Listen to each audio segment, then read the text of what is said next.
There's some political questions because you're handling the most important state of Maharashtra and you've handled, I mean, I always say this, Bihar 2020, Gujarat 2017, Madhya Pradesh 2023 and Odisha 2024, which I think were the most difficult elections for the BJP.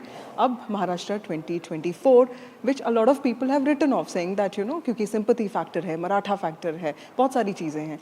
तो challenges तो आप लेते रहते हैं sir, लेकिन इस बार ऐसा लग रहा है क्योंकि चुनाव में भी 240 सीट्स आए हैं, caste has become so sort of like, it's become the buzzword now. So आपको क्या लगता है सर कि जो आने वाले चुनाव होंगे हरियाणा, जम्मू कश्मीर जहाँ पे ऑलरेडी रिबेलियन हो रहा है BJP and Maharashtra, what are your expectations and realistic क्या आपको लगता है कि पार्टी की क्या स्थिति रहेगी?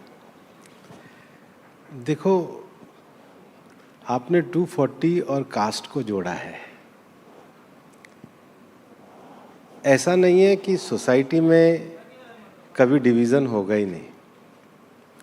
कास्ट होगा, कास्ट नहीं होगा तो क्लास होगा, क्लास नहीं होगा तो रिलीजन होगा, रिलीजन नहीं होगा तो रेस होगा, रेस नहीं होगा तो एरिया होगा. क्या सब कुछ समाप्त हो जाएगा? ऐसा तो नहीं होगा.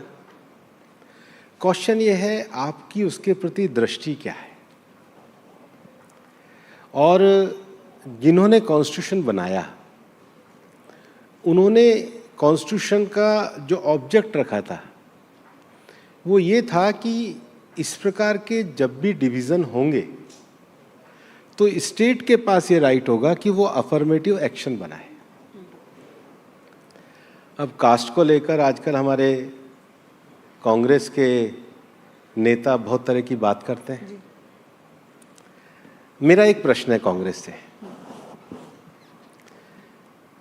कि कॉन्स्टिट्यूशन में लिखा था कि जो सोशली और बैकवर्ड क्लास के लोग हैं, स्टेट उनका अध्ययन करने के लिए एक कमेटी को बनाएगी और उसके आधार पर निर्णय करेगी. ये भी एक तरह का सेंसस ही था जो गणना की बात कर रहे हैं. तो संविधान बना तो उन्होंने एक बार काका कालेलकर कमीशन बना दिया.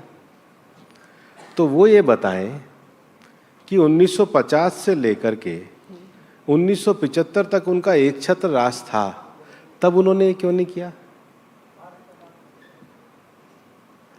उसका कारण है 1950 से 1975 तक उन्होंने माइनॉरिटीज को गोलबंद किया. आप देखो कांग्रेस की जो राजनीति है वो माइनॉरिटी माइनॉरिटी माइनॉरिटी की राजनीति थी. अब उनको लगा कि ये गोलबंदी नहीं हो सकती तो उन्होंने कहा कि नई तरह की गोलबंदी ढूंढो.